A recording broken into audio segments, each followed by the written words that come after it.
Ao findar o labor desta vida, quando a morte ao teu lado chegar, que destino há de ter a tua alma? Qual será no futuro teu lar? Em fevereiro do ano 2013, um mochileiro britânico de 18 anos desapareceu no interior australiano por 3 dias. Ele era jovem, saudável e muito em forma, já que era um corredor de longa distância e afiado.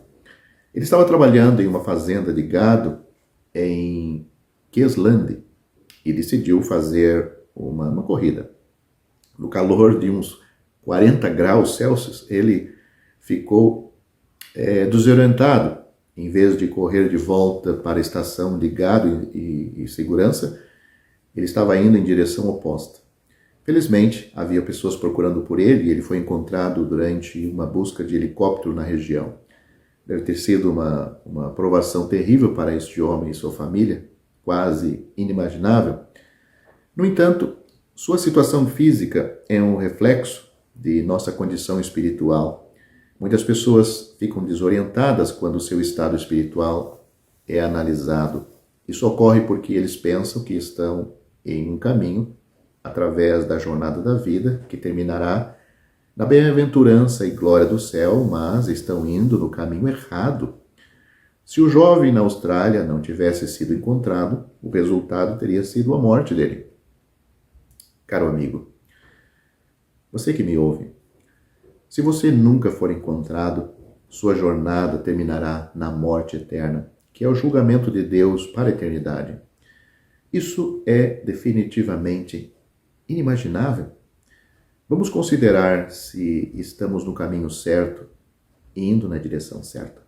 Você sabe para onde você está indo? Você tem certeza? Você vai terminar num lugar feliz ou vai terminar nas trevas exteriores? O Senhor Jesus falou deste lugar várias vezes. Para isso, precisamos de um mapa infalível que nos aponte o caminho certo. Isto temos na Bíblia, o único livro inspirado por Deus. Muitos dizem que por causa de suas boas obras encontrarão o caminho para o céu. O que a Bíblia diz sobre isto, sobre nossas boas obras para ir para o céu?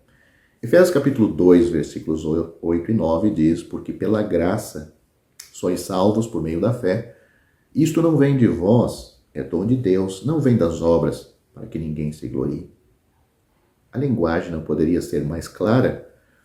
Não podemos chegar no céu por meio de nossos próprios esforços. De fato, a estimativa de Deus, de nossa justiça humanamente produzida, é declarada na Bíblia. Mas todos nós somos como o imundo e todas as nossas justiças são como trapos da imundícia. Isaías capítulo 64, versículo 6. Na Austrália, a salvação do jovem veio de cima, o helicóptero. Como apropriado quando pensamos no verdadeiro caminho da salvação, porque também veio de cima. Porque Deus amou o mundo de tal maneira que deu ou enviou seu Filho ao mundo para que aquele que nele crê não pereça, mas que tenha a vida eterna. Porque Deus enviou seu Filho ao mundo não para que condenasse o mundo, mas para que o mundo fosse salvo por ele. João capítulo 3, versículos 16 e 17.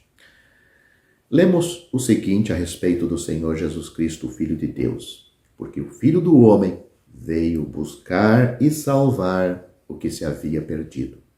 Lucas capítulo 19, versículo 10. Ele veio do céu e, através de sua vida sem pecado e os milagres bem registrados que ele realizou, mostram incontestavelmente que ele era o Filho de Deus. Este homem sem pecado, sem deixar de ser Deus, se permitiu ser pregado na cruz do Calvário para que a salvação pudesse ser nossa porção eterna. A Bíblia diz Cristo morreu pelos nossos pecados, segundo as Escrituras, 1 Coríntios capítulo 15, versículo 3. A Bíblia também diz em quem temos a redenção pelo seu sangue, a remissão dos pecados, o perdão dos pecados, segundo as riquezas da sua graça, Efésios capítulo 1, versículo 7. Porque também Cristo padeceu uma vez pelos pecados, o justo pelos injustos, para nos levar, nos conduzir a Deus. 1 Pedro capítulo 3, versículo 18. Se você colocar a sua fé nele, crendo nele, Deus colocará em sua conta espiritual o valor da morte de seu filho. Você será salvo. A Bíblia diz: crê no Senhor Jesus Cristo e serás salvo. Mais nada. Atos capítulo 16, versículo 31. Quero aproveitar e deixar uma palavra para você que não tem certeza ou segurança da sua salvação. Me faço uma pergunta: será que está seguro um homem parado no topo de um penhasco escorregadio? Se ele está constantemente em perigo de cair, então nunca se pode dizer que ele está seguro. Na verdade, ninguém pode estar seguro espiritualmente se perder a salvação por cometer um ato pecaminoso. Ou você acha que vai estar seguro?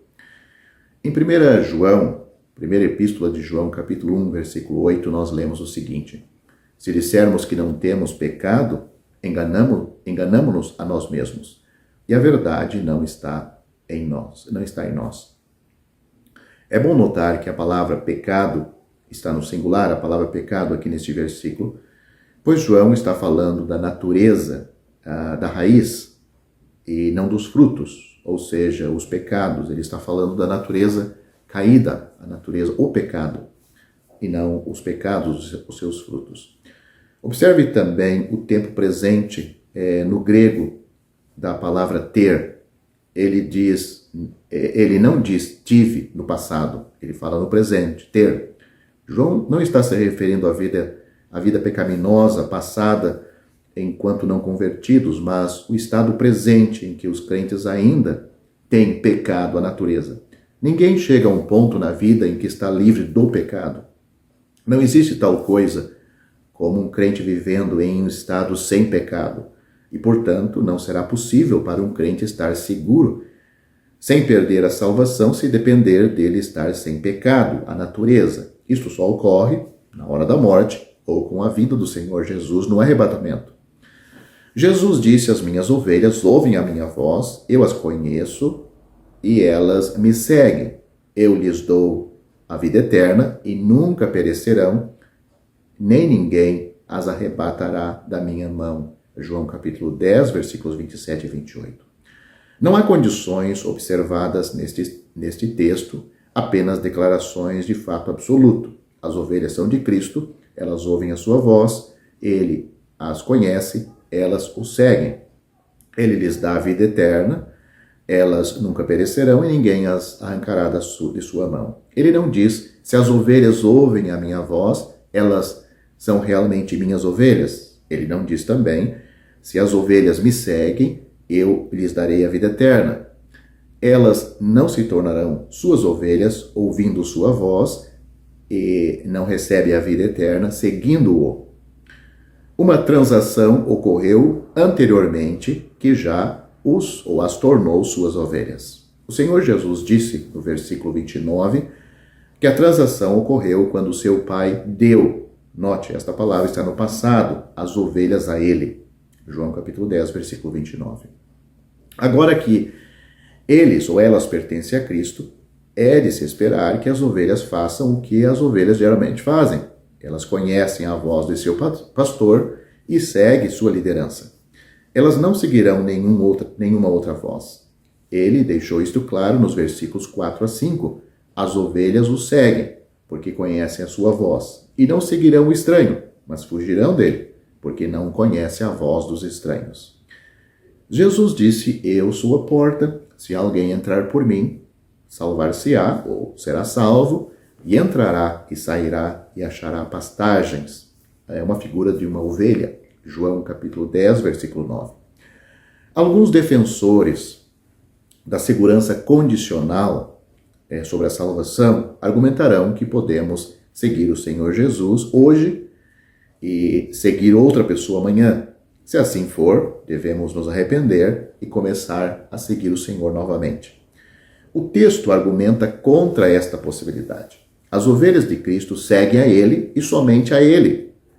Elas não obedecem nenhuma outra voz. A peregrinação cristã não é tratada em João capítulo 10. As ovelhas de Cristo o seguem. No entanto, nenhuma ovelha faz isto perfeitamente. Por sua própria natureza, as ovelhas vagueiam às vezes. Mas vagar e seguir a voz de outra pessoa são duas coisas bem diferentes. O que acontece quando as ovelhas vagueiam? E se elas não seguirem sua liderança o tempo todo? O que acontece? Se vagueiam e não seguem a sua liderança o tempo todo, elas ainda são propriedades do pastor? Elas ainda são suas ovelhas? Elas ainda estão sob seus cuidados? Sim. Quando elas vagueiam, o pastor realmente as estimula, junto com seu cajado, a seguir na direção certa novamente. Mesmo se elas vagueiam longe, ele vai atrás das ovelhas, porque elas são suas ovelhas. Mas não há nenhuma sugestão neste texto de que podemos vagar e ficar perdidos e necessitados de salvação mais uma vez. Isto implicaria que Cristo é incapaz de manter aqueles sob os seus cuidados. Poderíamos ter esperado que o Senhor Jesus dissesse no versículo 24, aí de João capítulo 10, as minhas ovelhas ouvem a minha voz e me conhecem. Em vez disso, ele disse, eu as conheço. Porque ele está enfatizando a segurança das ovelhas, seu conhecimento delas é mais importante do que seu conhecimento dele, ou seja, o conhecimento dele pelas ovelhas é mais importante do que o conhecimento das ovelhas dele, em relação a ele. Porque Cristo conhece suas ovelhas, ele nos guardará e protegerá. O uso da palavra mão, aqui no texto, na declaração do Senhor, ninguém as arrebatará da minha mão, não está enfatizando tanto uma mão física, de 5 dedos, que envolve o crente, mas sim o fato de que as ovelhas estão sob os seus cuidados e custódia. As ovelhas pertencem a ele. O fato de que ninguém os arrancará de sua mão indica pelo menos 2 coisas. Primeiro, não há ninguém poderoso o suficiente para levar suas ovelhas. Ao contrário do mercenário, dos versículos 12 a 13, é por isso que ele, o Senhor, pode dizer, eles nunca perecerão, ou elas nunca perecerão, no versículo 28. Segundo, as ovelhas nunca se tornarão propriedade de ninguém, mas sempre pertencerão a ele. Os falsos ensinadores geralmente ignoram a ênfase desta passagem na propriedade minhas ovelhas, meu Pai que mas deu elas.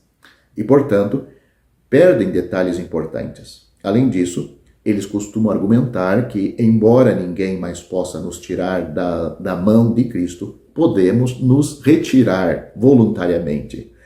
Isso adiciona ao texto o que não está lá. Jesus não disse, ninguém mais as arrebatará da minha mão. Ele disse, ninguém, incluindo aquele na mão de Cristo. A menção de seu Pai no versículo 29 é linda e fornece uma dupla segurança para o crente. A frase que conclui os versículos 28 e 29 são quase idênticas. Uma diferença é que ele disse que ninguém deverá nos arrancar de sua mão, versículo 28. Ele acrescenta que ninguém pode nos arrancar da mão de seu Pai, no versículo 29. Nenhuma ovelha se perderá, porque nenhuma ovelha pode se perder. Ele é tão forte que as ovelhas nunca precisam temer. Jamais pereceremos. Nos foi dada a vida eterna. Estamos nas mãos divinas, porque pertencemos ao bom pastor. O Senhor Jesus Cristo disse, quem ouve a minha palavra e crê naquele que me enviou, não entrará em condenação, mas passou da morte para a vida.